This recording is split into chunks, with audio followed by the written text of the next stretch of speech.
Hey y'all, welcome back to Alakazam Math Made Easy. In the last video, we talked a little bit about how to evaluate limits from an algebraic standpoint, and we went over the special 0/0 case, but there's another kind of special case, right? Those trig functions, and it's not necessarily as simple as evaluating them algebraically because they approach a bunch of different values at once, right? So what ends up happening is as a reminder, first of all, sine functions look like this, cosine functions look like the one under it. The important thing to remember is that they're, first of all, periodic, right? So it starts at 0, it'll eventually come back to 0, or it'll start at some point and eventually come back to that same point. Like for cosine, it starts at 1, comes back to 1, and that period is 2 pi for the normal function, right? Unless it's scaled, shrunk, that kind of thing. So that's an important thing to remember. Sine starts at 0, cosine starts at 1, and then it returns to 0 and 1 respectively. But other than that, that's pretty much all I wanted to go over for trig functions. If you have questions, feel free to leave them in the comments and I can help you review them that way.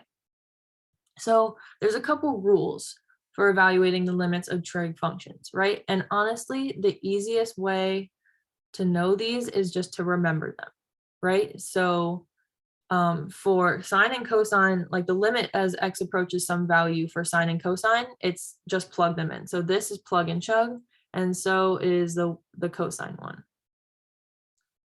But what ends up getting a little bit iffy is when you look at some of the relationships between those functions divided by x, right? So what we're going to end up doing is we're going to look at these two specific applications, right? So sine x over x and 1 minus cosine x over x. And we're going to look at the special cases, right? So anytime this form is present, it'll equal 1. Regardless of what c is, it'll always equal 1. And same thing for this. Anytime you see this form, regardless of what you're taking the limit to, it'll always equal 0, right? And then some of you might be wondering, like, hey, what happens if like I have tangent, right? Or one of those other like cosecant, secant, that kind of stuff. What the good news is, those are all various combinations of these sine and cosine functions, right? So if I have the limit as x approaches c of tangent of x, right? That's the same thing as saying the limit as x approaches c of sine x over cosine x, right? Because that's the definition of tangent. And that's all equal to saying sine c over cosine c, right? Because that's, if you remember from the limit laws video, limits can be divided, right? And that's essentially what ends up happening here. So other trig functions are exactly the same as that. Secant would be 1 over cosine, sine would be 1 over cosecant. I'm sorry, 1 over cosecant would be sine. Same relationships, just apply the limit. So a lot of times professors on quizzes, exams, homeworks, that kind of stuff aren't just going to say, all right, here's the limit as x approaches 1 of sine x over x, right? That would be way too easy because you should know by the time you get to the exam that that equals 1. So you shouldn't, I mean, you might, but you won't often see a bunch of these kinds of questions where they just change this to 1, 10, 10.2, whatever. Like, it doesn't matter how they change that, it'll always equal 1. So why would they ask you that question, right? So we're going to jump into a little bit more of the questions that they would actually realistically ask you, which is to combine those functions. And I already kind of ran through that example with tangent, right? So again, we're going to kind of go through it one more time super quickly, but if you remember, tangent x is defined as sine x over cosine x. So that's just the definition of tangent, going from there to there. But going from this step to this step, it's because we can almost think about it as distributing that limit across both of those functions, right? And that's according to the, like, I think it was called the law of quotients that we went over in video 3.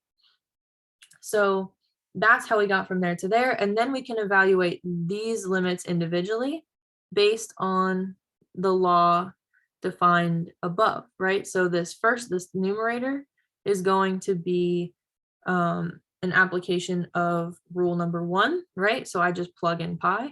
And then the denominator is going to be an application of rule number 2. Again, you just plug in pi.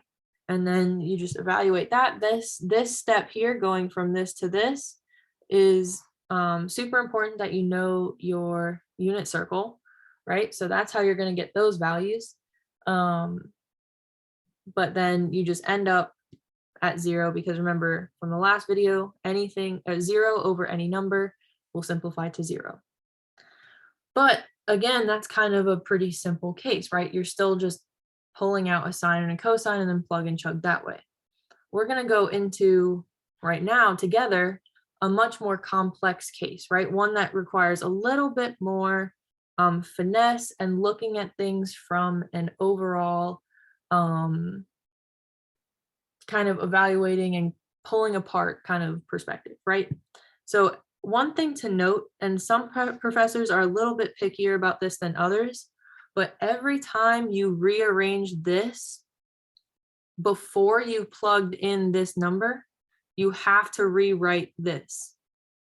So every time you simplify and every step that you take, even before, like especially before you plug in that final number, you have to continue writing the limit as x approaches whatever number, right? So I'm going to show how that should be done as I go through this, right? So let's scroll up to our rules again real quick. So obviously that's kind of an ugly function, right? But one of the things that we should have noticed right away is this x squared down here, right? And that should be standing out because these other two rules have x's in the denominators. So my first thing is it's going to be some combination of either these together, or it'll be 2 of these or 2 of these, right? So I know that ultimately I have to combine two rules of 3 and 4 to get that x squared in the bottom. So I know that I'm going to at some point need to get something over x times something over x, right? So let me look at the numerator now, right? So what's one thing that these have in common, right? So here we have a sine x times, or sine squared x times sine squared x cosine x. So what's that going to mean? That's going to mean for us that, actually, I'm sorry, this should be a minus sign because we're not multiplying it, we're subtracting, right? So we're breaking up that function. That should mean for us that, oh no,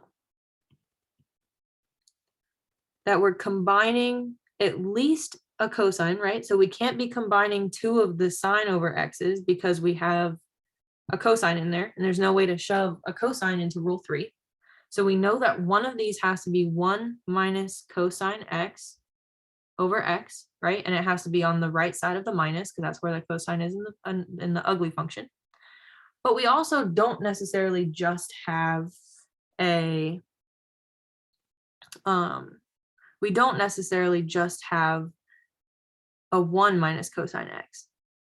So what do we have? We have a sine squared x minus sine squared x cosine x, right? So what that's going to end up working out to is we can rearrange that to say limit as x approaches 0 of, actually for a second, let's just, because it's easier to look at that whole numerator before we separate it into a denominator. So we're ultimately going to break it down into 2 fractions x over x, but let's focus on factoring out that numerator first.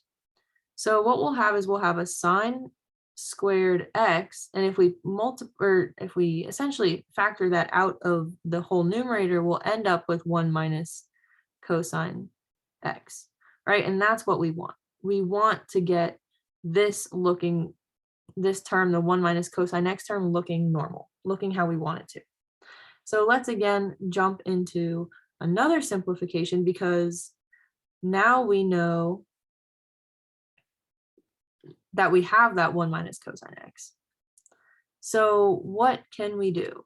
So we have a sine squared x. Let's break that up again, right? So sine squared x just means sine x times sine x times 1 minus cosine x. So now we have something that looks kind of familiar, and we'll break up that x times x again. So now we have something that should look a little bit familiar, and we can easily rewrite that again as, we'll group these two together and we'll group these two together. So we have sine x times sine x over x times 1 minus cosine x over x, right? So now we can start plugging these in, and this is the point where we can stop writing this piece because we're going to start plugging in stuff for 0.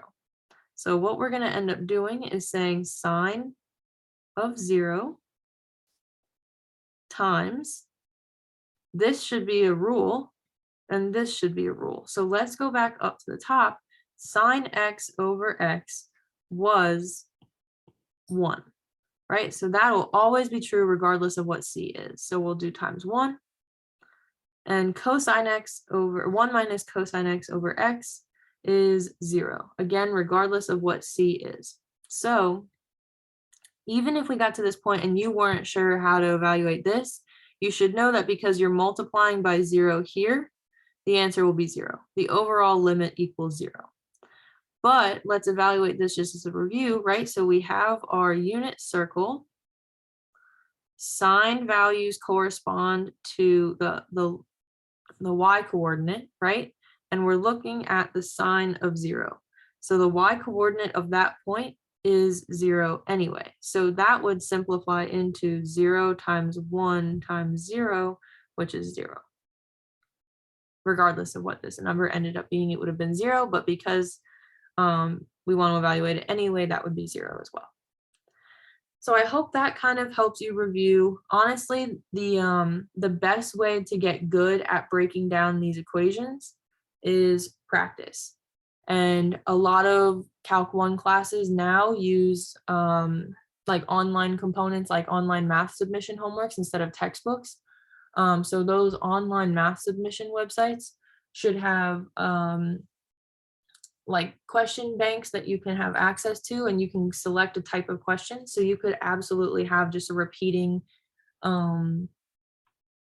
homework questions of this type. So I would recommend doing that. If not, you can absolutely find them in a math textbook as well. It's just probably a little bit different, and you'll have a slightly smaller sample to work with. But I hope either way that this video clarified how these rules here can be combined into what will look a lot more like a test question than something out of a textbook like that light blue writing there.